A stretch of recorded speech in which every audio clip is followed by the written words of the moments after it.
It's time for Who Watch, Time and Relative Blackness in Space.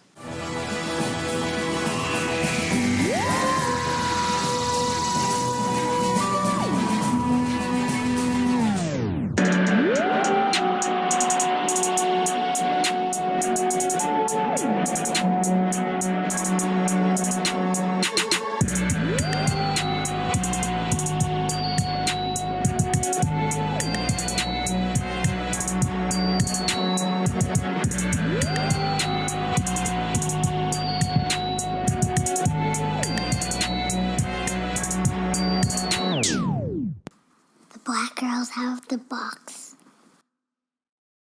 Hi everyone, it's Bayana, Connie, and Robin coming to you live from the Time Vortex. We're continuing our Blue Ballot Box series where we discuss one episode from each season of New Who based on our nominations and your votes. Today we are discussing episode 11 of Doctor Who Season 4, Midnight. A banger! A banger! A banger! I hate Midnight. You're the only one. In this episode, the Doctor rides solo, Donna practices self-care, and humans are the worst. The worst. Oh my Even goodness. in the future. Literally, when I was rewatching it, because I knew it was, like, going to be some, like, you know, commentary on how, like, xenophobic and against the other humans can be. Yes. And I was like, but this is really just an episode of, like, we are trash. We are a trash species. We're all trash. And even when given the opportunity to not be trash. When given multiple opportunities to not be trash, we choose trash every time. Every time. I was just like, geez. Like, all right, tell us how you really feel. Literally, it was just like, wow, these people would have voted for 45 or Brexit or whatever. Both. At least half of them. Yes. That Obama. Whew. And then the racial dynamics in this episode, like, I don't, you know, white people wrote it, so it's like, I don't know how on purpose it was, but that's just how ingrained it is in society, so that it comes through even when I doubt that it was, like, as explicit as it comes off to a black viewer. You know? Yeah, I mean, I had the similar question about, I think it was Westworld Season 2, where it, like, the way that one, I'm not going to, like, go like, full in detail, but, like, the way that one of the characters was handled, in my head I was like, or really two of the characters, and both, like, how they went about their...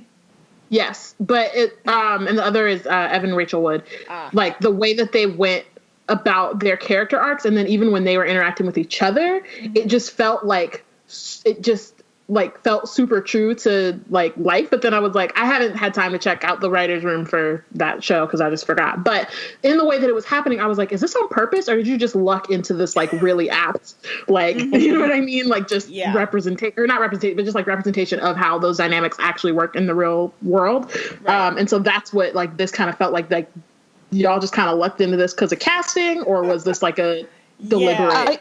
Honestly, what I think happened was they were trying to do something, at least with the character I'm thinking of right now, they were trying to do something with, like, the age difference, but because of the casting, the racial thing also just, like, really racial, age, and sex and gender. Yeah. It was just like they just hit all the so points. much. Because that is a good question on whether or not, like, Dee Dee and the hostess were intentionally black, or if they were just colorblind casting them as black, and then if the writing at all changed, which I kind of doubt, but if anything changed when they were cast differently, because if those were white characters, the gender and age politics would have remained the same, but the racial dynamics wouldn't have been there. So it's just interesting to think about, like, what it would have looked like if the cast were differently arranged, because I just, you know, the racial, I mean, the gender stuff and the age stuff are very deliberate, but I don't know that all the race stuff is deliberate, because Russell wrote this, right? Right. I mean, like, exactly. He might be seeing stuff in the real world, you know, like, he might be out there, but also the way he wrote Martha, he might not be out there. You know, he's not. And that's like one of the things. Like, I mean, and it was like a similar thing with Westworld. Not that they, like, I'd have to rewatch, but usually when I rewatch that show, I'm rewatching for the plot and trying to untangle that versus, like, you know, actual, you know, like, racial representation or, like, dynamics and stuff. Yeah, and all that kind of stuff, because it's enough just trying to figure out what's happening. I definitely, like, it's one of those where you're like, okay, are y'all really about that life, or are you just happen to really like hit it this time? It just worked. It just like actually, yeah. Because So I that also was, wonder if other viewers who are not black are caught it. catching that. Yeah. Yeah. Like, do they know Yeah. that like that is just what happens? Like the stuff that happens with the black women characters is just like, y'all know that happens. Right. Like, and I even mean, not I to also say that, want like, to, like, we just, like, dived into the racial and gender politics of this whole thing, but I also want to, like, say, because Netroots Nation just happened this weekend, and there's this dynamic, this is within, like, you know, Democratic progressive politics, but, like, this dynamic of, like, and this is African Americans because of politics, but, like, young blacks and then respectability old blacks where you got to, like, earn your place, and there's like a conservatism there. And I also got that between the steward, because the hostess, Sure. she's not a stewardess. I mean, the hostess is essentially older and like very quickly leans to the side of like, I'll do it. Like she's the first person that's like, I'll murk this. Like, it's over. Let's go. Like, it ain't no problem. It ain't no problem. What's the question again? Like, we already doing it.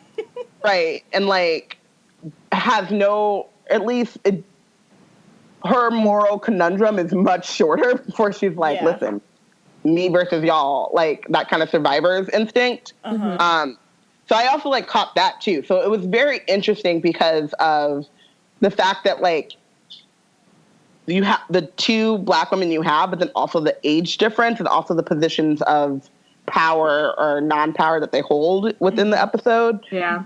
And it just felt like they were doing something, but I don't trust they were actually doing something. Yeah, I mean, well, no, I think that they did something. It's really a matter of like, did they intend to do what they did? You know what I mean? Because it hit, like it did.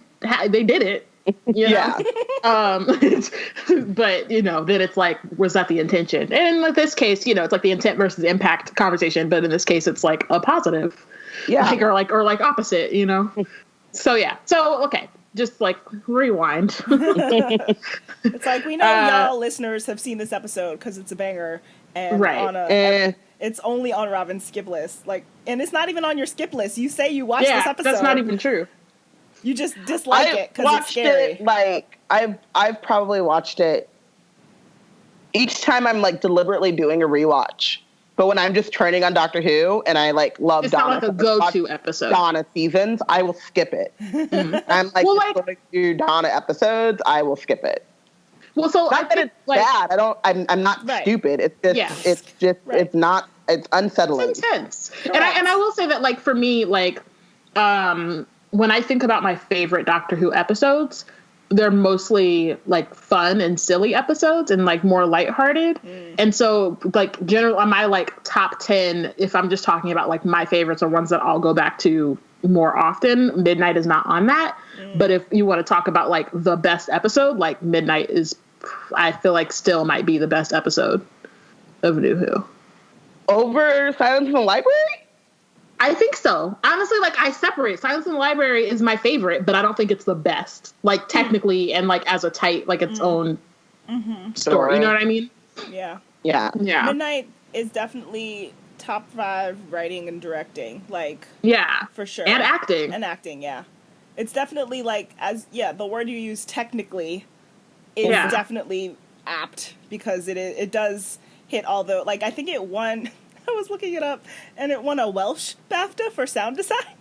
I think it won another award for the sound design because it's one of the only episodes, I think, of Doctor Who, or at least it's the first of all of Who, to not show the villain. Like, whatever the antagonist of this episode is, we don't ever see it properly. Yeah. So it's the first episode to do that. And so, like, on the TARDIS Wiki, it was saying that, like, they had to rely on, obviously, the acting and the sound design to really...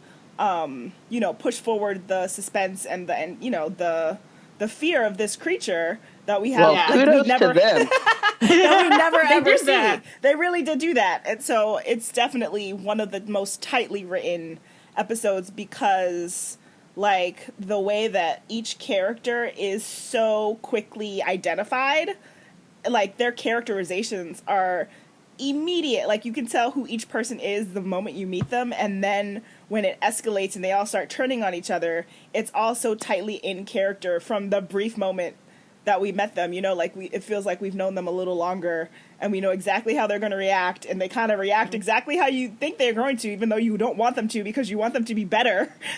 Right. Also, this is a bottle episode, which is always fun. And bottle episodes are also often, this would make a great play. It's probably like a thing that has happened in a play, and I feel like for some reason, that's what I was on the TARDIS wiki looking for, and then I forgot. I feel like it's based on a concept or like a story. You know, like stories are told. Like a trope. Yeah, but like stories are told like Rashomon or whatever, and so like there's a thing that this is like where it's like put everybody in a room and everyone, the paranoia kind of like spirals out of control. Like, I feel like that is a trope. Yeah. But I forgot to look up what it was. And it's very much about, you know, the human psyche. I think part of the reason why it's great that, and then we could start like rewind again. But one of the reasons it's great that we don't actually see the villain is because, like, honestly, the villain is really the humans. Like, so, like, yeah, you don't see them, and, like, yeah, at the end of the day, like, it's manipulating the situation. But again, like, the way that the doctors talk, like, he has to convince them not to hurt it versus convincing it not to hurt them. So that's where the tension comes from. Like, it's them getting their, you know, they're getting all worked up, whereas, like, the monster's just, you know, looking at them. It's so enjoying it, though. She's like looking at them like she's watching television. She's just like, you know, like, this is entertaining. Like, what can I do next? They'll destroy themselves, basically. What can I do next? Like, I don't even have to do nothing. This is such an easy job for me. This is why no one's ever been on this planet before. Exactly. Speaking of, so at the beginning of this episode, the doctor and Donna go to a planet that no one's ever been to before. Or, like, I guess the idea is that it's an empty planet, but this leisure palace has been plopped there because, you know, humans will gentrify anything. Yeah. It's like, oh, let's put a spa on the planet. That's the thing is, like, and I love the levels of that because it starts off with humans doing shit they shouldn't be doing. They had no business being on that planet in the first place. It's uninhabitable. Like, it's no air. It's like, especially created to say, right. It's basically a big ass planet that's saying, get the fuck away from me, humans, and all living creatures. And then the humans are like, we in here. For what? You could have just left that alone. Find another planet that y'all could actually breathe on, you know? But instead, because humans are who they are, they're just like, we're going to do this and we're going to make money from it. Yeah. All humans are Veruca Salt. Willy Wonka. You know? I want it now. Don't care how. It's just like, yeah. So it's one of those things where, like, I appreciate how they set it up before even getting to the monster. It's just very much a, like, colonialist narrative and very much them like, oh, you can't do these. And then like marketing these things as, like, reasons to come to the place, right? Yeah. They're like, it's uninhabitable. There's no air. No one's ever seen. It's like diamond, what's it called? And like all this stuff. Sapphire waterfalls. And they're just like, it's all so exotic and, like, amazing and whatever. When really all of those things that they're saying should be reasons to stay away. Absolutely. And then, of course, you know, they're talking about, oh, it's harmful to all living creatures. Like, the professor is, like, making this whole thing about, like, how there's no way anyone could live here and, like, all this stuff. And it just feels very much like, no creature could live here because I can't even fathom a creature that does not look like me or have to exist in my same things that my body needs. Right, that my body needs. Like, and it's, to say that, like, nothing can survive there is like, how do you know that? How do you know that? You know what I mean? And then on top of that, like, just like the rhetoric around it is very much like, you know, going into, like, the new world and it, like, being, you know, it's open and free and, like, just waiting for us to land on it and, like, all this stuff. And then you find out that they can't even live here properly. But yeah, so I feel like, honestly, thinking about it from the way it's set up, like, I'm rooting for the monster. Yeah. You know what I mean? I'm like, So you y'all know, shouldn't if be it here in the makes first it- place. Like, part of me is like, y'all kind of brought this on yourselves. But I think that works with the story. Like, I feel like that works with what's going on. And the humans give you no reason to root for them, like, even when things become more contained. And not so, like, you know, big concepts or whatever. But, like, yeah, like, honestly, they just, the creature is doing what it has to do. It has like, you immediately are like, well, it has a point. Yeah, like, you know, it's making valid points. It's like you're on its planet saying, you know, with a tour bus, like trying to see my castle, off the beaten path. Like clearly they've been on this, like, this tour has been going on for a while, because the professor, I forget what number he says, but like this is not his first rodeo. Yeah. And so he's like, I've been on here 14 times. And you're like, all right, sir. Like, why then? Find like, something else to do. Go somewhere else. But as a Disneyland stan who has seen Captain EO. You're right. That's a good point. But in less amount of time. You like what you like. But like, he's been on this one voyage where you don't even see anything until you get there. And then you look at it from behind a glass for like maybe 15 minutes, and then people go to the Grand Canyon. Explain it to me. I don't know. It's a hole in the ground. People love it. Exactly. But at least they could walk around it. At least on the way there, you see the scenery. Right. I assume that you see things on the way there. Down.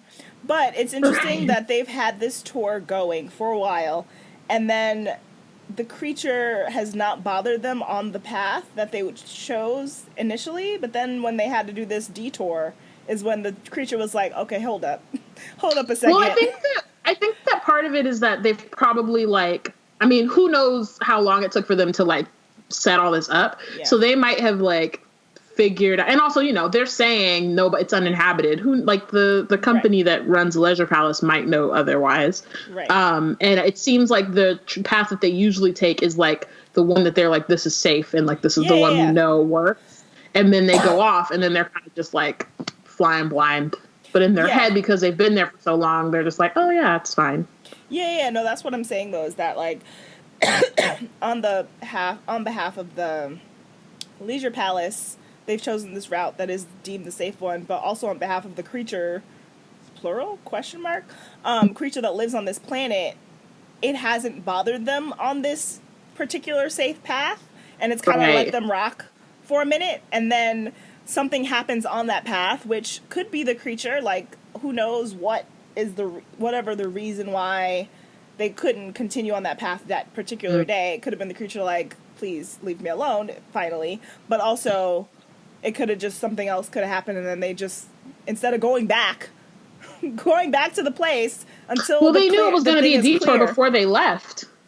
Oh. So instead of canceling, yeah, they were just like, we're going to do it anyway. Let's do it live. And so it's interesting to me that, like, it only starts to bother them when they go off that beaten path, that I think they'd had some sort of subtle, like, all right, I'll let y'all rock on this way, but if you detour off this path, I'm coming for you. Yeah, fair game. Interesting thought on behalf of the inhabitants of the planet. Right. Yeah. But Donna doesn't find out because she is tired. Listen, Donna, this is one reason why Donna's my fave, because... Which one is the episode before? I can't remember, but, like... in the library. Yeah, like, she has gone through it. I always remember, like, she had gone through it. Yeah. And she was, like, sunbathing. Yeah. and like, you know, this is as far as we know, because we know that, like, they like to pack in, you know, in the comics and other stuff, like, it's time travel. So they could have done things between the two, but as far as we know, this is the last trip that they've gone on. So she just needs some time, you know, to herself. And I respect knowing the doctor as well, it's like, yeah, they didn't go to the library to got by the Vashta-Nerada. They went to go check out a library. So she's like, he was probably like, oh, we can go here and give you some rest and relaxation. And they ran into another monster. And she's like, take me to the spa and then you go away.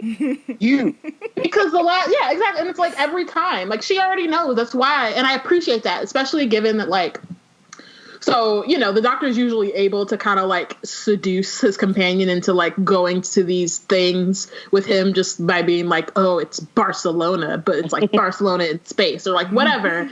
And like he's able to kind of just like reel them in. And like, he's already got them on the TARDIS or whatever, but that's like part of his thing is being like, oh, I can show you all of these things.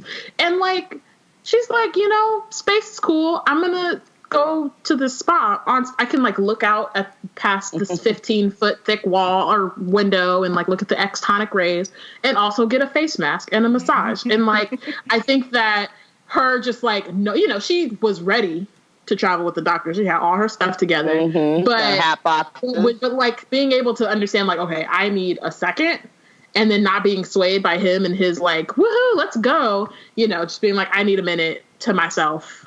Y'all can, you go do your thing and I'll see you at the end.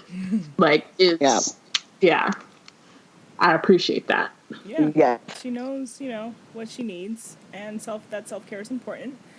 And she didn't want to be stuck on a bus for 4 hours just to look at something for 15 minutes and then take another 4-hour ride back. She was just like, okay, but I could be laying here. I think that it's a really good characterization of the relationship between the doctor and Donna at this point, that she feels confident like advocating for herself. Like you were saying, Bayana, like he turns on the charm and all this stuff. And like he's got like all these things to lure people into like going on these adventures with him. And she, at this point, is like, nah, I mean, I still love you. We'll still have dinner later, but I'm doing this. And go have fun. And he seemed to be chill about it, too, which was good to see. He was just like, okay. And honestly, I was staring at David Tennant like, oh, look at his face, because he loves her so much. But, like, in that platonic way. And it was just, like, really nice, because he was just, the way Tennant was, like, having, like, acting. It was just like the smile was really great. It was like, he was on his Aladdin, I can show you the world. It's just like, oh, you don't want to come? I mean, you could. And she's like, no. He's like, okay. And then he gets on the thing and he's just like, so who wants to talk? I was like, you extrovert, you. Like, come on. A lot. He doesn't, I mean, that's like a consistent thing about the doctor. Absolutely. Like the doctor does not know how to stay still. Especially does not know how to just mind his business and be, one with himself. He's like, no, people, let's do this. Let me learn things. The entertainment system, like, so it's broken. It's broken. Oops. Don't know what happened. How about we talk to each other? Guess we have to talk to each other. I also love, though, that, like, whenever the doctor, which we see a lot more with Moffat's doctor, is like whenever he does get broody, it like is very bad for him. Never. I mean, even with Tennant and his like post Rose, like I just want to be alone type of thing, it doesn't fit him, Yeah. And so you can see that as being as him brooding or him like grieving, because you're like, no, who you are, you don't want to just be alone. That's not how you operate. So. Yeah. But I also was wondering, so he does shut down the entertainment system, which, why is it like that? Like, I could never.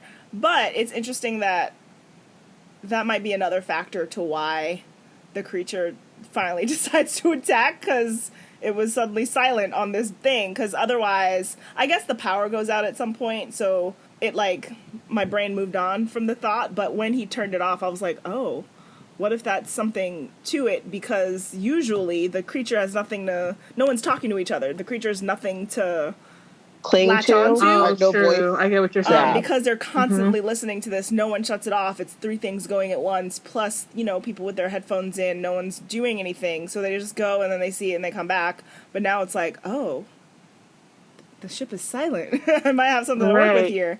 But then I was like, oh, the power does go off later. So I wonder... It probably would have still, happened the same way.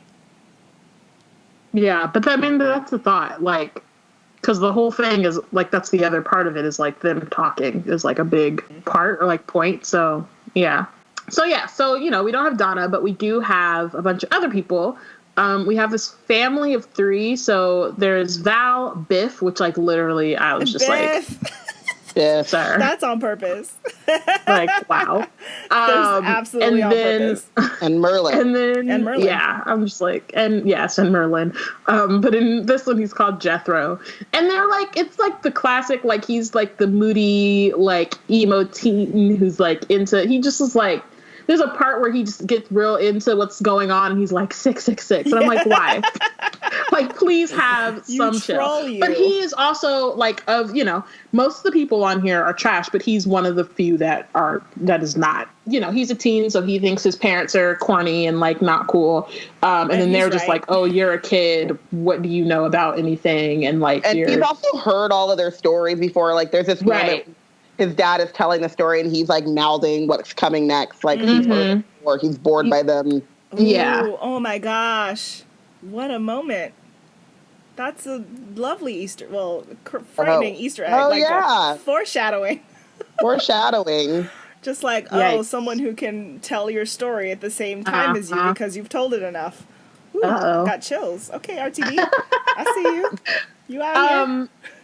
And then there's Sky, I want to say Silvestri is her last name. Mm-hmm. So she's like traveling on her own for the first time. She just found out that like her wife does not want to be with her anymore, so much so that she like moved to a completely different galaxy. So that's awkward. And we get another Rose. Well, I had someone move to a different universe. It's true. You didn't break up though. No. Right. But I also hands to the wall. Wonder about this ex, because when Sky starts freaking out, she says she was gonna come for me or something like that. Like, she was scared and she said she said she'd get me. It's coming for me. Like, she was so what's the word? Shooketh. Correct. Paranoid's not, I don't think is the word that I want, but paranoid, threatened, I don't know what the word is that I want, but she was scared for herself specifically, because it seemed like there was a reason for her to be, and not just because the situation was scary. Mm-hmm. But she's traveling alone. Yeah. And then we have the Professor Hobbs. And then I guess like his assistant or intern or something, Dee Dee. Hobbs just like emits big, mediocre white dude energy. Like, that is his bag. Absolutely. He's very securely tight in that. Dee Dee, on the other hand, is like, she is a student, and so she's like working for him, and it's like a summer kind of, job or whatever. But you also get from like the beginning that she's very knowledgeable. And not just about like her kind of like focus in school, but also just about a lot of things. Like, her dad is a mechanic, so she like knows things about that. And she wrote this paper on the lost moon of Poosh, which is a great. I love that. Because I forgot that it was brought up in this episode. Yeah, like the way that they're lacing in these like missing planets for the finale is so great.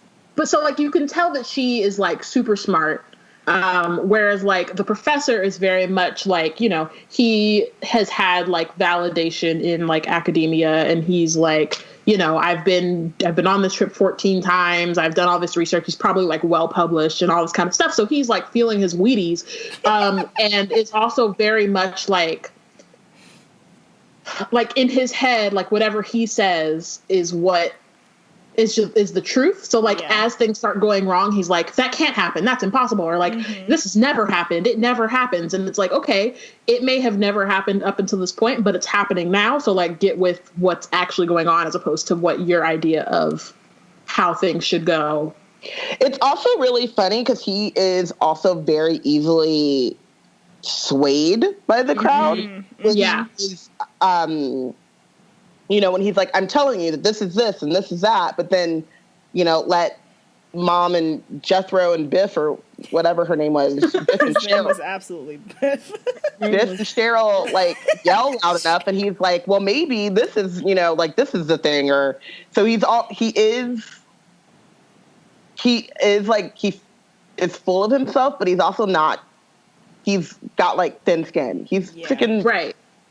Yes. And you can, you can see that and that's partially probably why he has gotten to, the power that he has or whatever. But then it's also, you can see that in those situations and with the way that he like reprimands Dee Dee. So anytime Dee Dee is trying to talk to the doctor or trying to speak up, and oftentimes like 9 times out of 10 is saying like the right thing or the correct thing, then he's like, oh, don't be bothersome. Oh, like don't bother this person. Oh, like whatever, like don't speak out of turn. And just kind of like dimming her so that he can seem like he's the all knowledgeable and like the one who actually knows what's going on when he really doesn't. Yeah. And the thing with him that's so interesting in that fashion is that, so he is the professor and then obviously the doctor's the doctor, and they both have, because of their title, people look to them for like as the leader of the group. Like everybody in the group, especially once they started turning on the doctor, was just like, well, professor, you would know. And like you were saying, Bayana, like he doesn't know anything really, so he's just like, well, whatever she's saying, and like kind of backs everybody up. But it kind of shows how the doctor gets around so easily, because it's just like, oh, well, you have this big title and you're a white man, so people will look to you in a moment of crisis. But it kind of goes against the doctor's favor in this moment because there's a rival for the position, I guess, except that he actually knows what he's doing and he actually doesn't talk to his companions the way that the professor talks to his essentially companion, because it's this young girl who's traveling with him and he's showing her this like, you know, rare event that he can, like I've done this many times. Like it's the same energy the doctor has. It's just the mirror image of how he handles those situations. So I really liked that parallel. And I also really like the way that the doctor interacts with Dee Dee, because he reinforces like her knowledge and is very much like, you're clearly the expert in this thing, so let me ask you about her. Like, oh, you're talking about philosophy and pooch. Like, oh, like what is that? You know what I mean? And so he very much is like, clearly he disregards the professor way more than he disregards Dee.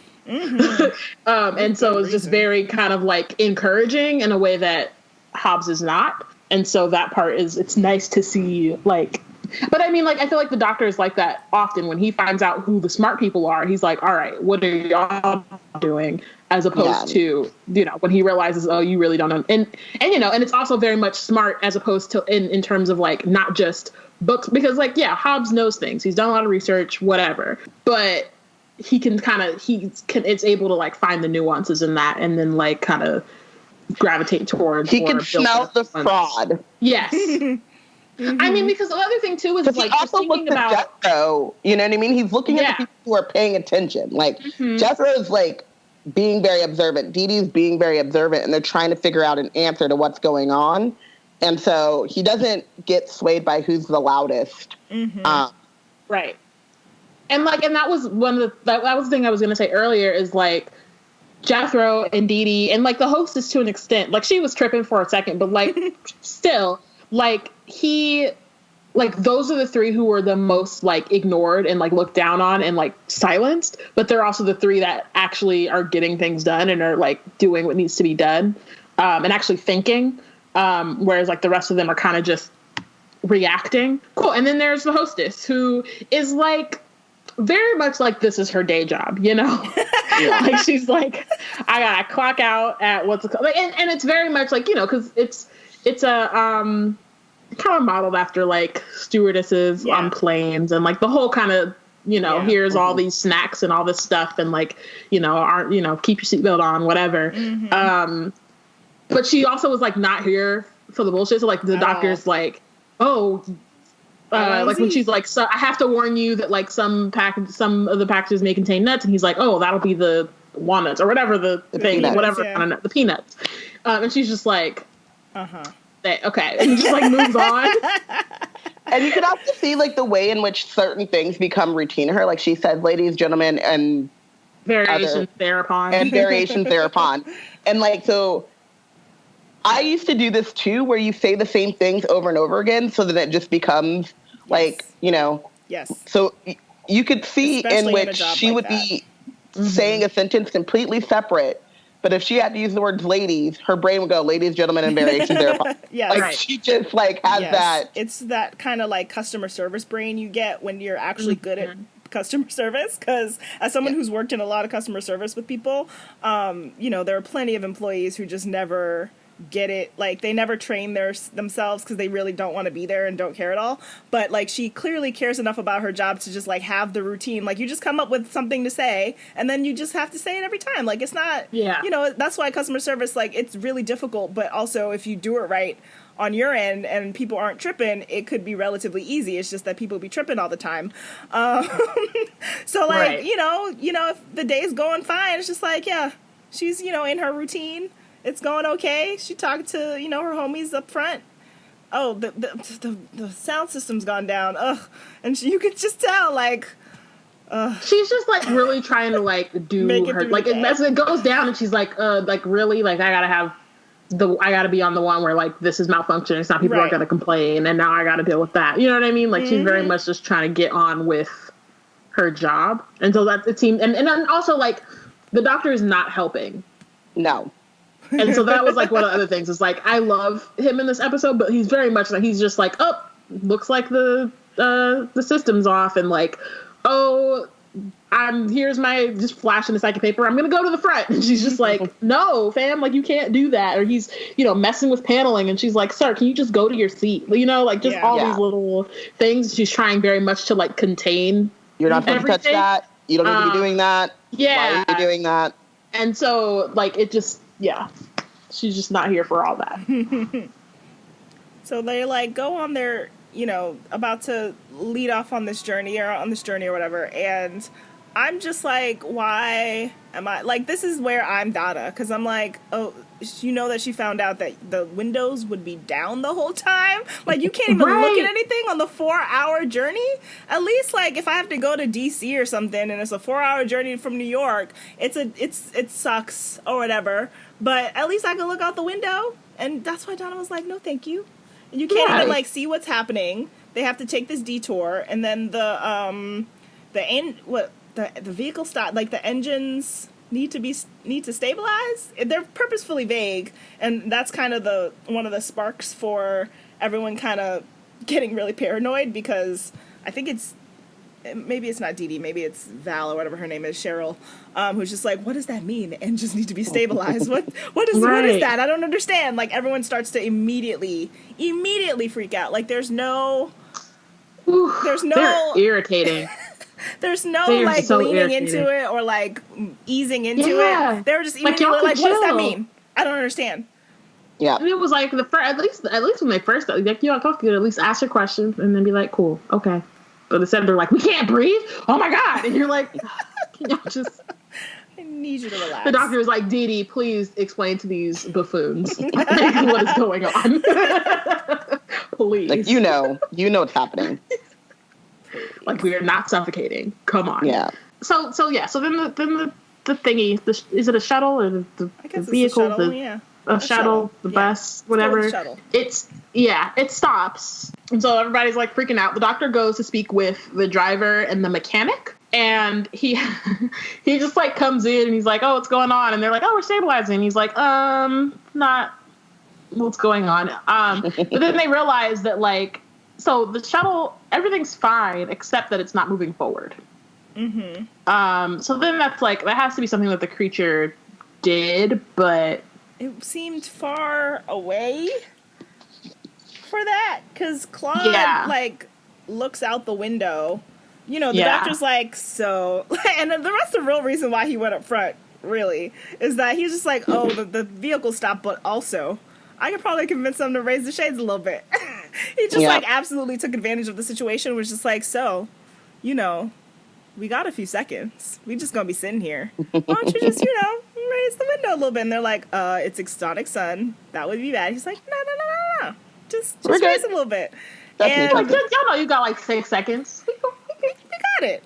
And so that also makes me wonder, like, if they hadn't seen it, I don't know. It's not that the rest of the... Claude's paranoia, like, he sees the shadow, and he's just like, what's that? I think I saw something.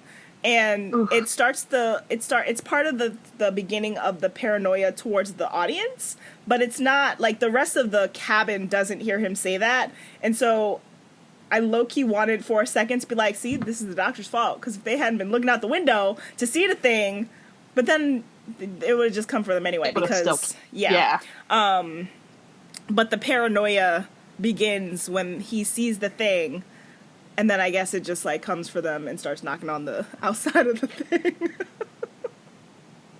Yeah. Yeah. He was like, what is that? It's coming straight to us. Like, oh, yikes. Y'all And then gonna the get doctor's got. like, okay, I'm gonna go. And leaves the two of them back up there, freaking out by themselves. And then they get got. They get got. They get got. And of course he goes back and then everybody's like freaking out. And then the minute he says that everybody's safe, they're aggressively not safe. I guarantee you're safe. Knock, knock. Like, the doctor's looking around like, really? Y'all could have gave me like 5 more seconds. Like, just give me like a little bit more time. Clearly something's outside. Everybody's freaking out because, it starts immediately copying. Yeah, the knocking. Like, it knocks on its own first, but then when people are responding, then he's like, okay. And then I think the doctor does like 3 knocks, and then it's like, all right, 3 knocks. And then somebody else says 4. And then, so it just like keeps, getting more intense. Up. Yeah. And so, and then Sky is the one who, like, we get like everybody is freaking out, and like there are a lot of moments in the episode where like everyone is shouting at the same time. Like, it's just like a cacophony of voices, and it's just like, y'all need to chill. But clearly Sky is the most afraid. And so at a certain point, they all kind of not calm down, but are kind of like in shock as they realize that like she's like freaking out at a level that's like more than the rest of them are, And because she's like clutching her face, she's like, oh my God, it's coming for me. And they're like, wait, hold up, something's coming. Get me. Yeah. Like, and so they're like, wait, hold up. And at the same time that happens, that's when the cabin is, gone. And so, yeah, so it's just this moment where everybody's freaking out, and then like the power goes out, which is just a great, Because that's exactly what you want to happen at that moment. That's what has to happen. That's what had to happen. Comfortable. Yeah. Yeah.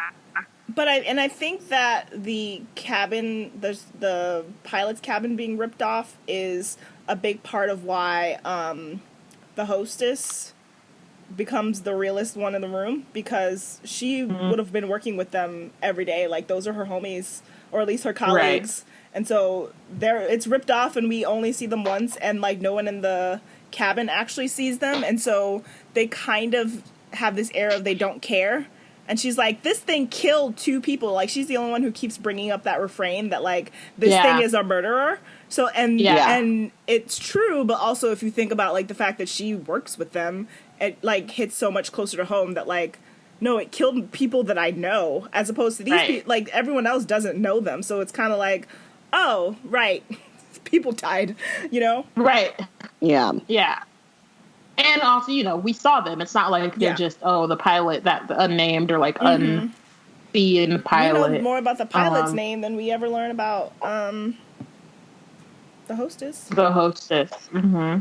Or the monster. Yeah. Yep. Yeah. So then, first of all, let's just get this one out the way. Give Leslie Sharp her things, because my God. The acting. I was shooketh. I honestly, that's one of the reasons that I feel like this episode. No, I mean, this episode is so good in part because every time it's like, I've seen that episode at least 3, maybe 4 times before watching it for this, and like each time I'm like, yo, this is wild. Riveted. Yeah. Like, I was playing Pokemon, and still like every once in a while, like just staring at the screen, like, wow. Yeah. Remember when we were going to, were we going to London or were we going to Dublin? And there was a woman that kind of looked like her on my flight, and I was like, no, got it. Like, make it, no, I don't want to. Get me off. Stop it. Yeah, that was not the time. I was like, I think it's her, and I was trying to trying to get her to, trying to get Diana to like calm me down. Also, like, don't take a picture of it. But I was like, listen, I don't land. This is what happened. Oh my God, Sky Silvestri, man. Yeah. Quick thing, before when the lights go out, the TV like flashes, and Rose is like, Doctor. Yeah. I love how, like, nobody was like, hey, who's that blonde on the TV? Like, there was a glitch on the TV I mean, for a granted, second. they had a lot of other things happening. There was a lot going on. I'm not going to be missed it, actually. I was like, is that... Oh, yeah, that's Rose, because we're in the middle of this nonsense of her... Trying to rip entire universes apart. You know, as you do. As you do. Mm-hmm.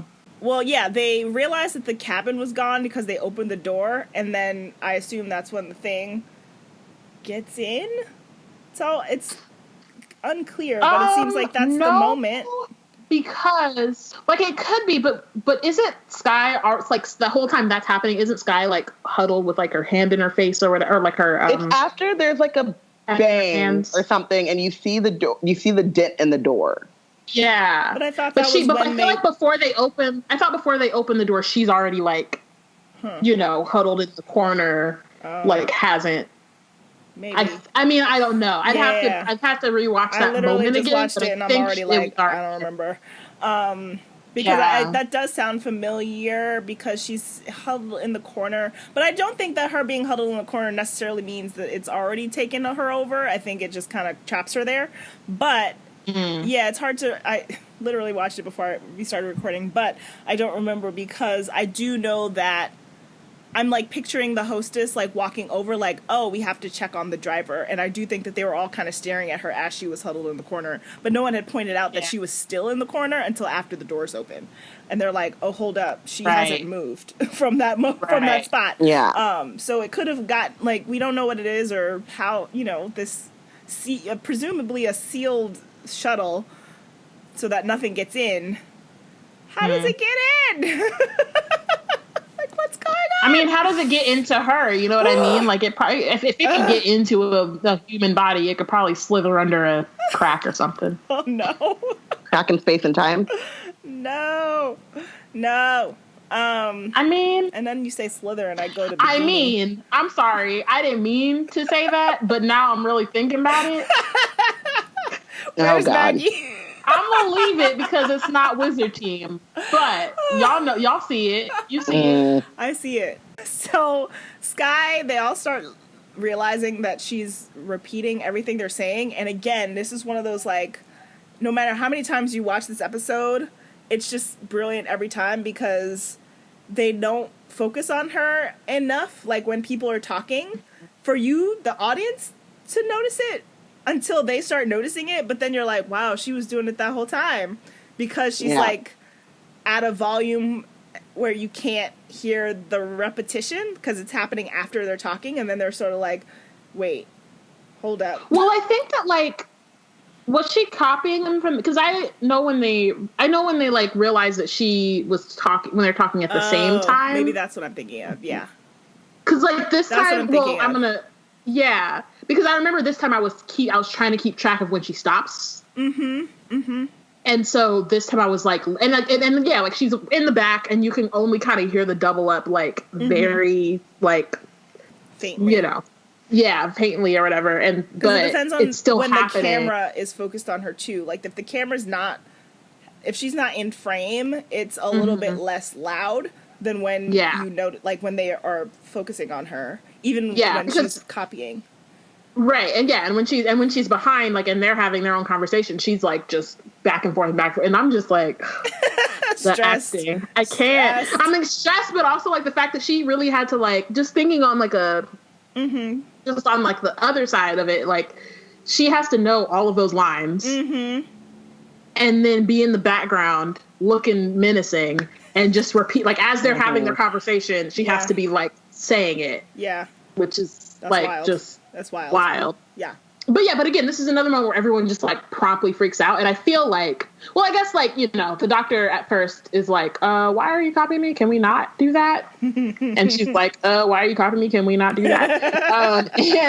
And then like Val really like I just need her to not, but like she immediately is like freaking out. And I'm like, first of all, you have Jethro as a son, so like you can't tell me that you didn't get stuck in like a copy like situation, you know? Like you cannot tell me that never happened. Absolutely. So the fact that she and you know, I know it's like a tense situation and like some shit has popped off. The pilot and the mechanic are dead, so like sure, like we're at a, you know.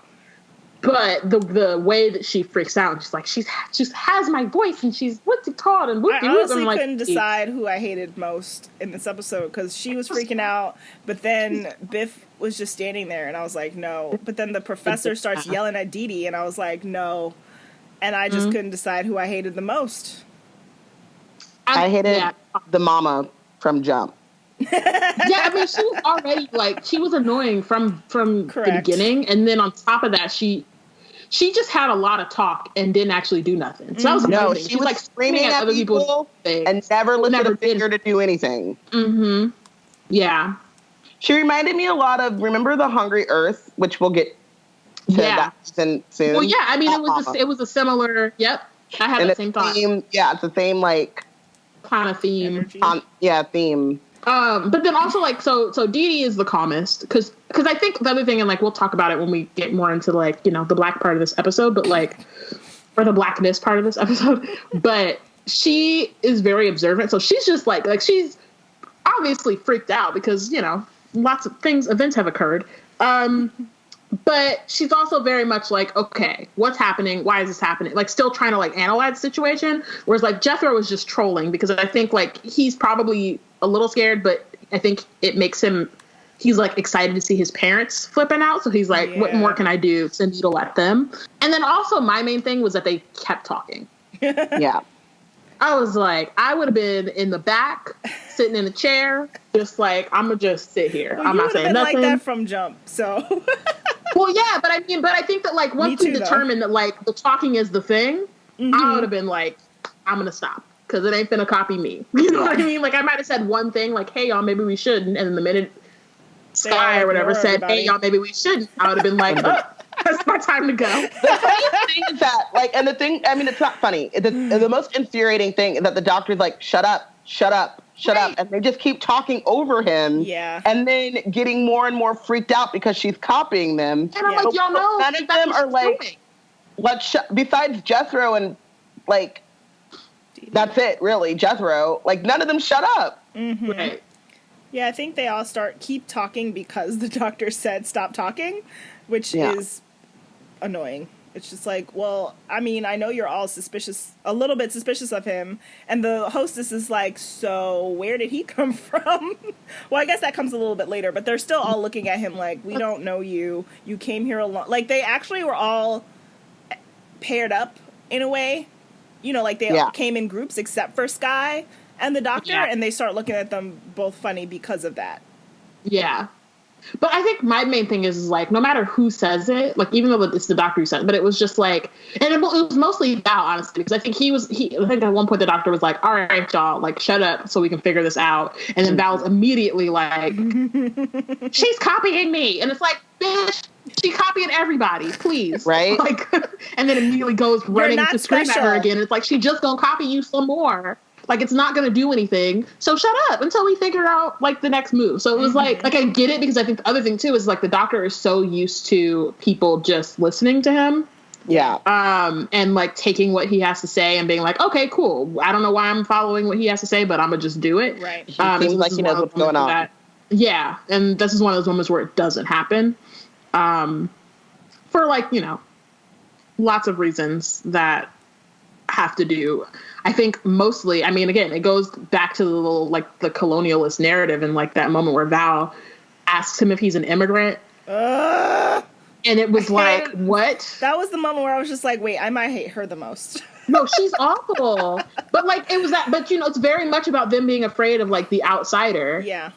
And then like very much being xenophobic. And so the reason that they kind of latch onto the doctor is like the enemy, as opposed to like literally the monster who's sitting there copying they're copying them, is because he came alone, like you were saying, Connie.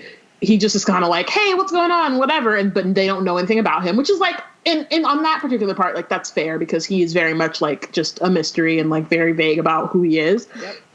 In general, but they immediately latch onto him being suspicious because they don't know anything about him, because he's like, oh, I'm not from around here. And they're like an immigrant, but it's like, y'all are literally in space. So on like, an alien planet. Also on a planet where no one can survive. So you are all not from around here. Right. So yeah. So that part too is just like, I think, it's one of those things that I think it might come up a bit like now that Jodie is the doctor, but that's one of those things that I was like really interested and am still really interested to see in like how she like navigates as the doctor, like people just kind of disregarding her. And I think this is one of those few moments when the doctor is a dude where people are like, why should I listen to you? Yeah. And it's like, and similar. How he's like getting frantically trying to claim that back, like get his power back, and how it goes horribly wrong because the monster's like, oh, so you're the one I should be paying attention to then. Interesting. But before that, so they all start freaking out because they notice that she's talking after them and then talking with them, which, as Bayana noted, like, you gotta say all of those lines, like, because they're talking each on top of each other, so you got, child. And then, because then when she starts speaking at the same time that they're speaking, that's like... I can't even... What a time. I mean, there's that one framed, like, it's one thing that I like, as a film nerd, was super into, is when they're staring at each other, the doctor and Skye, and they're saying the lines. Yes. And they're just like... Yes. I was really into it. Yeah, because it happens twice. Like, once... when he's like, oh, wait, she's talking at the same time, and he's, like, saying all of his, like, classic lines, and he's like, Dr. right, Rose Tyler, Martha Jones, Donna Noble, TARDIS, or whatever. And then later when, like, she starts to steal his power, his, like, voice or whatever, and so I noticed, like, it happened twice, that framing, and I was just like, wow, this is so good. But before, like, once they start noticing that she's talking at the same time, and he's just like, so... she even knows all the weird things that I know because, like, there's no way you could predict the things that he's going to say or when he's going to stop. The hostess is like, so she got to go. Yeah. Like, we just gonna have to throw her out. Which I guess, she's not wrong. I mean, it's funny her because, like, is I was definitely like, wow, you tripping. But then also kind of like, but I get it. Right, especially when I keep reminding myself that she knew the two... Like, once they figure out, like, this must be the thing that was outside and murdered the pilot and the mechanic, like, those were her people. Like, she's the only one left of the people that she knows. So she's just like, well, this thing killed them, so she gotta go. Goodbye. And the doctor's like, okay, but I am a protector of all creatures except when I decide that they get to die or whatever. And he's just like, not on my watch. I will not murder it. It is a new species, and what are they gonna see about humans? This is one of the other things, too, that, like, this is also where he kind of fucked up, is because, like, and this is what he does all the time when he discovers new things or when he doesn't know the answer to something. He's very excited, and, like, I get it, right? Bro. Like, it's scary, and he's scared, and he knows that it's serious, but it's like the clock people in Girl in the Fireplace, where he's like, wow, you are beautiful. I'm gonna fuck you up. Like, you finna get this work, but just like, wow. Want you to know that I appreciate you. You smart, you loyal, but we gotta have to dead this. But like, so it's that kind of like, he's so excited about a discovery of like new, especially coming to this planet where like they keep saying it's uninhabitable. There's nothing there. It's, it's abandoned, or not, maybe not even abandoned, just like no one's ever lived there. So the fact that there is someone, he's very much like, whoa.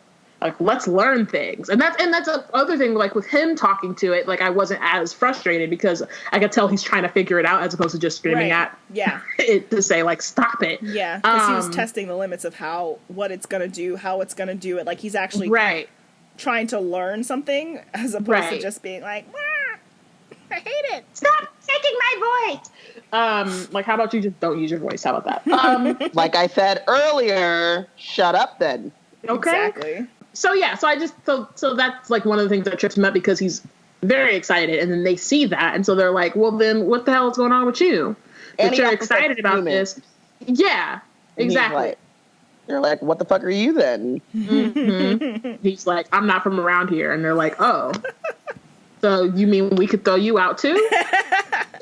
And I think like Dee Dee is one of the first to agree with the hostess, but it's less coming it's not coming so much from emotional or like standpoint as it is from like I see what's happening here, and it seems like that might be the best way to just get it over with so that we're all safe. And I say that because first of all, she's not screaming like some of these other people, but also because when it becomes clear that like once things change and it becomes clear that that's not the right thing, she backtracks and like changes her stance on it. Yeah, I mean, and then the doctor is like, would y'all really murder her? You want to show that these people how humans really are? What's a con? They're like, yep. He said, are y'all about that life? And they were like, we are. Yep, we absolutely are.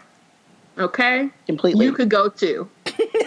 Like, that honestly, like, the hostess was like, she was wrong, but I appreciated that. Like, on her stance, it wasn't so much about the, like where Val was like, oh, you're an immigrant, whatever, fuck. But, like, the hostess was like, if you gonna stand in front of her, like, I'll do what I gotta do. You know? Like, she's like, they kill people. And so if you're gonna defend it, then, like, you, too, can hop out of the thing. I ain't got no qualms about it. Yep. Like, whatever. Like, you could go. So, I mean, you know, it's rough, but I also think, you know, of the group, I think that her decision was emotional, but it was also the most like she thought about it. Right. She didn't just say it. And even when the doctor was asking them these questions, like, is this really what you want to do? She didn't just say yes right away. She thought about it. And then she was like, yeah, I'll do it. She's like, it's her or me. And I'm good here. Yeah. And so they are kind of quibbling with the doctor about like why he's the one to be able to make this decision. And Bayana's favorite line appears, but we'll get to that later. But because he kind of like starts to be like, I'm the smartest in the room, Sky's like, oh, are you the smartest in the room? So she starts to only follow his voice. And that makes everyone even more suspicious because this is like, well, what's special about you now?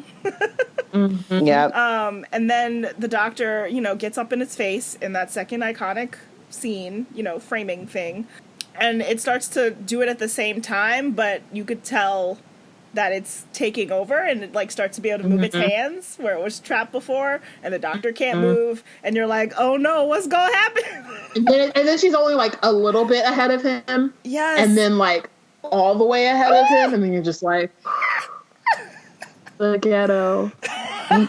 Like The ghetto. why? It's stressful, but like very good. And so when this happens, though, everyone, except for Dee Dee, thinks that the monster has transferred to the doctor. And this is a thing that they kind of, like, work themselves into as opposed to, like, taking what has actually... They're not, like... And I think that's part of the reason why Dee Dee is like, nah, that's not... Like, the minute somebody says, oh, it's transferred to her, like, to him, she immediately is like, that's not what happened. And they don't listen to her. I saw it happen. And I'm like, where did you see this happen? And then the other thing, too, is like, it's clearly the next step in the progression. Like, it was copying, and then it was talking at the same time as all of you. So, like, obviously the next step would be that they would be talking before you. So, and the fact that they just are like, nah, I saw it pass over to her, or pass over to him. And Sky is like, I'm free. But, like, you can see her eyes are still piercing. She's very like, looking. Like, the actress is doing a great job. But, like, Sky, or the monster, is like the acting is so not good. So I'm just like, how did y'all fall for this shit? Because very clearly, he's that's not even what me. Yeah, I am free. Help me. And then has a full villain-splain moment, and they're like, make him stop. And Dee Dee is like, she's saying it. What the hell? Like, he didn't say that shit. She literally just said it right in front of your face. She looked you in your eyes and said that shit, and you're talking about the doctor. Like, what is happening? No. Just dumb. I can't. They're getting on my nerves. Just all of y'all Truly. get out.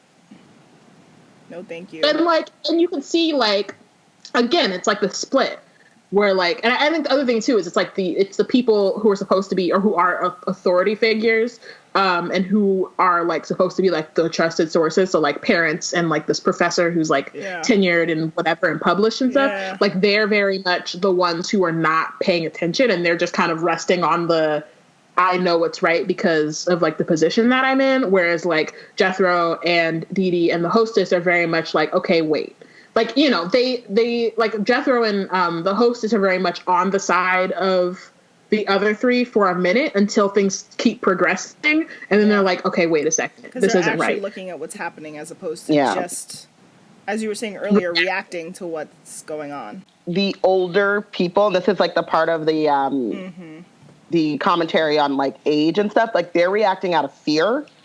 And Jethro and Dee Dee are reacting out of like openness and like curiosity a bit. Curiosity, but also like, okay, what actually did we just see? What, you know, like not immediately, because I think it goes into why I'm saying it's an age thing too, is because they don't have like all of these years of ingrained expectations of what things are.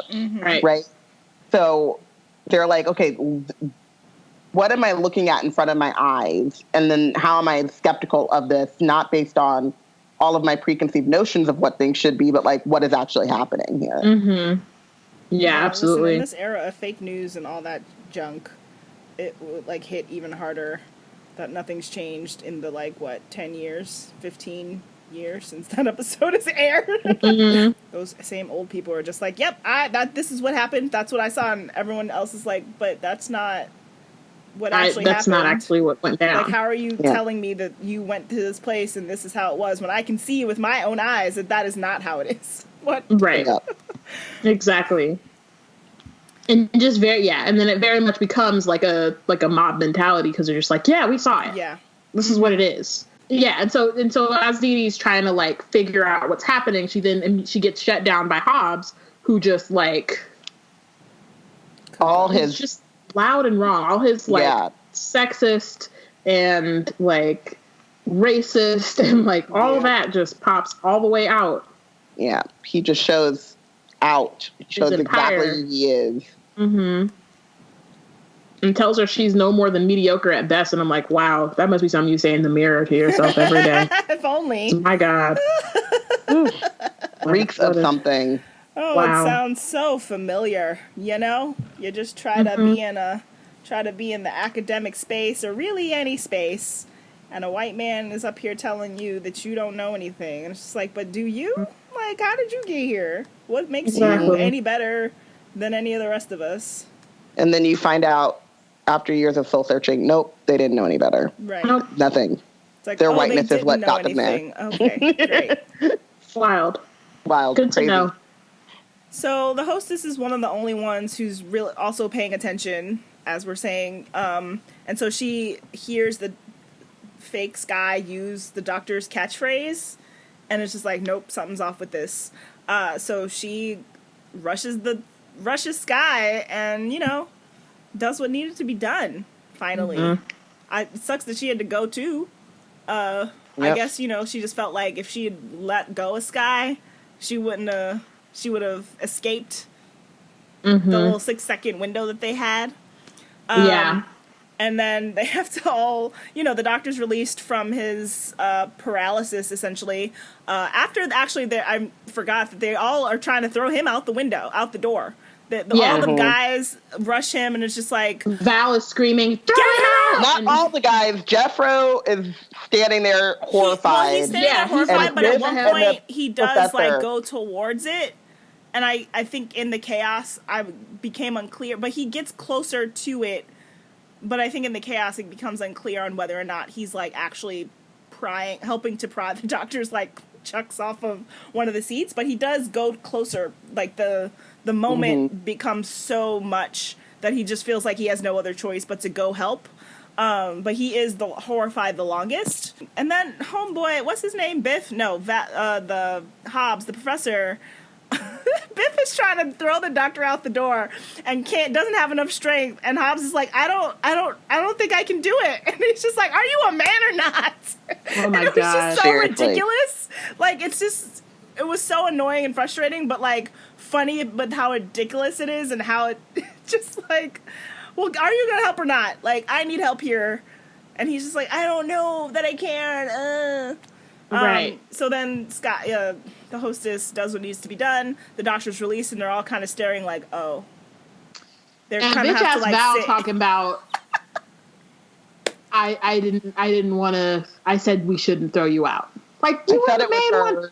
He could. I said it was her all along. I said it was her all along. Like You he switch heard you. sides every He was time. still there. The thing is like Yeah. it's not that like the doctor wasn't there. Yeah. He heard it. Yeah. Right. He heard you. He was just trapped in his body, but like he heard you. Yeah, I think Calling your the husband thing about- useless because he couldn't pick up the doctor, like shouting at her son because he wouldn't help. Like, are you serious? You was the I main think one. the other thing that's really interesting about that moment is how like clearly it's like she's immediately justifying her actions. Mm-hmm. You know what I mean? Like it's immediately let's kill someone, Right. which is wild. But then it's also as soon as things calm down, she's like, how do I make myself feel better about what I was willing to do and look better and how wrong I was? Like, obviously I wasn't wrong because I was saying it was her. And everyone's like, sure, Jan, sure. The worst. Yeah. So, like, you know. They all have to sit there They're and like trash. reckon, you know, it's another 20 minutes before the rescue shuttle shows up. So they literally have to sit there in one of the most awkward silences in all of history, I'd imagine. And also, like, I think really interesting, you mentioned the rescue shuttle, that she says it'll be an hour. And they could And not they hold it can't together. Hold it together for, Right. and then there's 20 minutes left, so they can't hold it together for half an hour. Right. It takes literally 5 minutes Yep. for them to crumble. Yeah. Terrible. Which Trashed is- a lot yeah. of them. So they get back to the spa, and Donna and Doctor, they hug, and Ooh, it's so not this- precious. It's so beautiful. Not this little. And Donna just looks like, oh, my poor, sweet, precious bean, what have you gone through? Right. I'm I curious. She was like, I was getting a massage. She already knew too, so I really Yeah. wonder like what the story was when they got like on their way back. Like somebody was just like, so I hear that the rescue ship, you know, the shuttle had something go down, and because she immediately was just like, let me give you a hug because I know something went down and it was not good. Yeah. She's probably Inside. also like, I already knew going with you some shit would Inside, happen. she was just like, Papa. well, I was I gonna did the stay right. here, I made the so- right decision. Yep. About that. Thankfully, she's learned some tact and didn't say anything. Right. She was like, that's why I stayed my ass in the leisure palace. So they like have a little conversation about what went down, and Donna, he's like molto bene, and she's like molto bene. No, don't do that. Don't. Yeah. Don't. He's like, I have had enough of Shook it. that. Yeah. Also, we'll say, love that his weirdness is what saves him in the end, because then when the Sky, the person, whatever, starts to real feel her ults and thinks she's getting away with something, molto bene, allons-y, and they're like, and then she's like, wait a second. Yes. Yeah. The hostess is like, she stole his voice because he had like that was like the first thing he said to her. Yep. And she that was just when like, she was like, sure, Dan. bye. take the peanuts and leave me alone. Okay, cool. Real quick fun facts from Amazon, which are like really I had paused the episode and then I went to something and then I came back and it was right there and I was like, the more you know. So RTD wrote this episode in 3 days. So that's annoying. But I also wonder if that's like wrote and like completed it or like wrote a first draft in 3 days, you know. Right. Yeah. It's not Because fair. apparently, according to the TARDIS wiki, there was another episode written by somebody else slated for that slot, but it was too close to, I want to say, Unicorn and the Wasp, so I assume it was a historical. And so they had to like replace it. And so that's why he had to like such fast turnaround to write it. But, you know, he did that. TVB like that, but he also did that like how? He did that thing. And then the other thing is that the actor who played Hobbs is the son of the second Doctor. Oh. 5 actors in Britain, and 3 of them got And there their through kids. nepotism. Amazing. They're basically all related. So Century House was an unproduced script written by Tom McRae. The script was intended as the 10th episode of the 4th series of the of Doctor Who. In it, the Doctor joins a live broadcast of paranormal reality show Most Haunted, investigating an old house purportedly haunted by the Red Widow, while Donna watches at home. The script was dropped because RTD felt that the story's comedic tone was too similar to The Unicorn and the Wasp. They were originally planned to air back-to-back.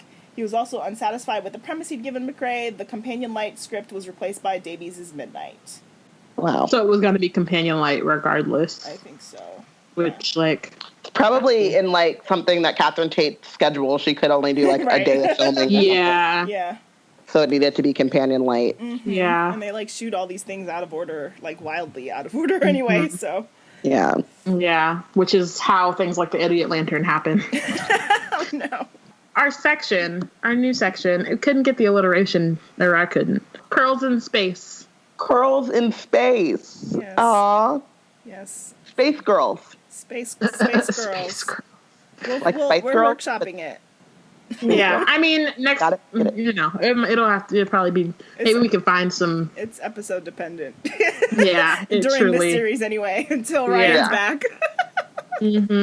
Or Bill. We'll get Bill again. Right. Bill Films. So yeah, so I mean, we kind of like talked about the hostess and Dee Dee like kind of just intertwined with the episode, so I don't know if there's that much more to say. Kind of going back to what we were talking about at the beginning about just kind of like the racial dynamics. I mean, race, you know, it's intersectional, so not purely race, because, you know, they are Black women. They kind of do this with Jethro and Dee Dee, too, in terms of, like, when they agree, and they're like, oh, yeah, let's do what she said. But the minute the hostess is like, wait, no, like, listen to Dee Dee, I don't think this is right, Val is like, she said something about like, oh, you work, you know, not like you work for us, but it was like akin to that. And like, oh, this is your job. You're not doing your job. And like, you let this happen and all that kind of stuff. Yeah. She does turn on her light on some, this is your fault. And it's just like, she literally is just an employee. And like she's not even a right. high ranking person here. Like, how is this her, like, she has nothing to do with this. Right. She's just here like, Ma'am, like how? you are. Yeah. And so, that kind of like dynamic where like it could like them listening to her and like regarding or, you know, like acknowledging what she has to say can change and does change at any point in time. And then also like they never really take the time to learn about her and to like talk to her. Everybody else gets a chance to like, you know, and granted, like she's in and out of the room, she's doing her job. So it's not that like when, you know, they're sitting around talking before shit starts popping off like that, they should have included her, because I don't even think that she would have, you know, wanted to do that. She would not have wanted to do that. But they, you know, they never take the time to learn her name. They don't really know what's going on with her. She's just there, and then she makes this like huge sacrifice. Yeah. And then, you know, that's kind of it. Yeah. But I think that in a way it fits with like, you know, not that they necessarily intended this to happen. I do think that it fits. It does, especially just class dynamics everywhere, it seems, you know, at least in the Western world that's like semi-majority white, where all the white people are in like positions of power and all the help end up being people of color. So it's like, you know, you go anywhere and the stewardess, we don't know their names, you know, the custodial staff anywhere, you know, all the support staff at most places, especially like corporate environments or tourism environments end up being people of color, while all the people higher up end up being like the pilot was a white guy and the mechanic was a Black dude. Like it just is laced everywhere, and sometimes, you know, it doesn't always fit. There's obviously lower class white people who work in those positions too, and, you know, people of color who rise up or whatever, but it just felt familiar. Yeah, for absolutely. her to be in that position, for no one to know her name, and for her to be one of the only people paying attention, because it's literally her job to pay attention to the people on this shuttle every day. Right. And then also, like, she is the first one, other than the doctor, to listen to what Dee Dee has to say and, like, give her space to She was just like, explain. let her say something, and, like, literally gave her the floor to, like, explain what she's trying to talk about. Yeah. And then Dee Dee, hopefully her career goes well after she leaves that dumb professor. It's like, just go back to the school Like, and wow, be like, yeah. so he is stupid and I hate him and would like to be transferred to work under another And he professor. tried to kill a person. He's a murderer. He's an attempted Right. murderer. So I think that you should reevaluate. And like, this is supposed to be place at his this university. And like, this is supposed to be, and this is supposed to be her mentor.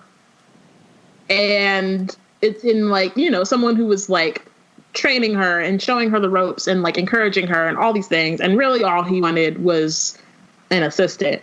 Mm-hmm. And so it's very much treating her as such. And she was talking to the doctor about like, oh, this is good experience. But it's like, is it though? And he just wanted someone. Like you're not. You wrote this entire paper on the Lost Moon of Poosh, and he was like, oh, cool, somebody to get me coffee. Right, and he clearly just wanted someone who can, ooh and ah at his like experience. And then she wasn't quite doing that because she has her own brilliant things that she's doing, and he's just like, so, but what about me though? You don't know anything. Mm-hmm. Garbage. Yeah. I think the other thing that's really interesting about Dee Dee was she's basically a TA. But and I think that this is like also like Connie, what you were saying about things being really like relatable and very true. She basically is like explaining away how she's being treated, as it's happening, and you're like, but girl, no. Yeah.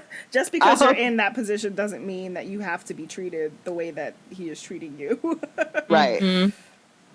But that's the thing, you get ingrained to like explain it away, like, no, it makes sense because I'm just the blah blah blah. And it's like, no, but that doesn't mean that you should be treated this way. Mm-hmm. Yeah. At all. Yeah, absolutely. So, quotes from the TARDIS. I'll be back for dinner. We'll try that anti-gravity restaurant with bibs. Important. Very important. I also just still want to know how that works, because if it's anti-gravity, like, what do the bibs actually... Because, like, if the food falls... Where does it... Like, is the bib, like, everywhere? Or, like, like, what's happening with the bib? Maybe it's a completely round 360 bib that kind of just, like, covers your circumference. Right. Just, all... Yeah. Just gotta be. A radius around you, too. Yeah. Also, okay, so there's gravity, and then there's the absence of gravity, but anti-gravity? I think anti-gravity is the absence of gravity. But I think on purpose. Because there's, like, gravity, but gravity's different everywhere, so I think it just depends on your species and your home planet. Because, like, in other things, and I think they've said it, like, had this conversation on Who To, but it's just like, oh, it's 50% gravity or whatever, where it's like, compared to Earth, like the gravity's much lighter, or like the moon's less with gravity, but then anti-gravity, maybe they take it away, like all of it, on purpose. I think, an anti-gravity suit is just a suit that, like... zero gravity, but that was, like, anti-gravity. Yeah, I don't know. They're staging a protest. As they say in the old days, wagons roll. And I just love, like, I think there was another episode where they did this where they're like, these are humans, obviously, like, very much in the far future. And so, don't nobody say wagons roll, but, there's like as far as they know. That Betty Boop clip and, like, all the old-fashioned entertainment. Yeah. Anti-gravity is the theory of creating a place or object that is free from the force of gravity. It does not refer to the lack of weight under gravity experienced in free fall or orbit, or to balancing the force of gravity with some other force, such as electromagnetism. I was like, you got into physics. I just, I was with it. I was with you, Wikipedia, and then I wasn't no more. Sorry, I'm the doctor. I'm very clever. It was great. Because true, but also it is what kind of makes Sky turn on him. Yeah, I mean, in that moment, though, when he says it, like, I think he's talking to the pilot, driver Joe, and Claude, and so like, don't worry he, about like, it. says a bunch of stuff, and they're just kind of looking at him like, how do you know all of this? How do you know this? And also, like, I don't even know some of this stuff, and he's like, okay, he's just like, don't worry about it. I'm just really smart. It's fine. Just roll with it. Just go with me here. this little bunch of humans, what do you amount to? Murder? Yes. And then the hostess is like, yep. Yep. I am. I do. And what about it? I loved this whole scene because it is, I mean, it kind of gets him in trouble in the end because it shows how different he is. Yeah. But it is very in line with who the Doctor is, of like, you're going to show people who you are, and if this is who you are, like, these are the, like, fixed points in time and all these other things in which, like, you reveal your true selves. And the humans were like, trash is our stuff. They're like, you told me to be, to be who I am, right? And I'm a pile of garbage. I'm finally free to express myself, to be my true self. Okay. And then I'll let you have this one, because I'm clever. Bayana be pulling this out in the Slack, in messages, on Twitter. She's just like, it's my favorite. It's pretty great. It's so, because he's so over. He's just like, he's annoyed. And that's the thing, is like, he absolutely should not have said it in that moment, but it's so good. And he's just like, this is why y'all should listen to me. I don't know how many times I got smarter than smart. you could even think about being. Yeah, like, just please. And I'm like not, how smart I am doesn't even register to y'all. Yeah, and he's not being like, I mean, he's being a little cocky, but he's also just like, it's the truth. So he's like, can y'all just listen? I'm not just saying shit. I mean that. I'm very smart. I think it's also like part of your puny little brains can't even comprehend. So I'm clever. That's all that I think that you guys can understand. Yep. Believe me when I say I'm kind of fucking smart. That was Midnight. A banger. Robin. When am I going to win one? Well, I don't know, Robin. When are you going to win one? Y'all are... Figure it out. You hoes are not loyal. Lies. Check us out at blackgirlscrate.org. You can follow us on Twitter at WeBlackandNerds. Follow Bayana at Yana_Hollows. Follow Robin at Robin_Ravenclaw. And follow me at Constar24. Use the hashtag Tarbis when you're listening along. You can also join our Slack, where we have conversations about Doctor Who in mostly one channel, but, we are Whovians, so they leak out into other channels. Yeah, rate and review us on iTunes and where podcasts are found. We are also a part of Hard Knock Media. We have a part of the Nerds of Color podcast network, including the podcast Hard Knock Life, Southern Fried Asian, DC TV Classics, Ask Spy Girls, Desi Geek Girls. We're Not All Ninjas in That Moment. And you can check all these podcasts out at hardnocmedia.com. Thanks for listening. We'll be back next month talking about an episode from season 5. Make sure to keep an eye out for the Twitter poll and to vote on which episode we will discuss. You'll be choosing between The 11th Hour, Vampires of Venice, and Vincent and the Doctor. All right. 30 seconds to convince us. Or you got convince it? Them. Why? Yeah, I got it. Robin's first with The 11th Hour. Ready, set, go. I think The 11th Hour is probably the best regeneration episode. It is the best kind of Doctor Who that I like, which is funny and irreverent and quirky. If you think back to what life was like when Matt Smith was announced as the Doctor, and you were like, who is this little child? And then what he brought to the Doctor, I think that's just like a really good episode, and it's really fun. There's like great montage. That's it.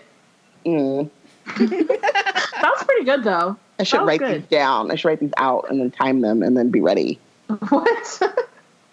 Okay. Does somebody want to time me? Practice my spiel. I time myself? I'm ready. Go.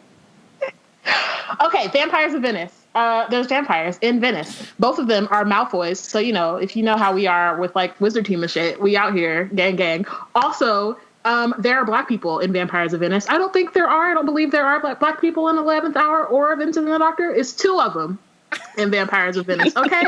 2 of them.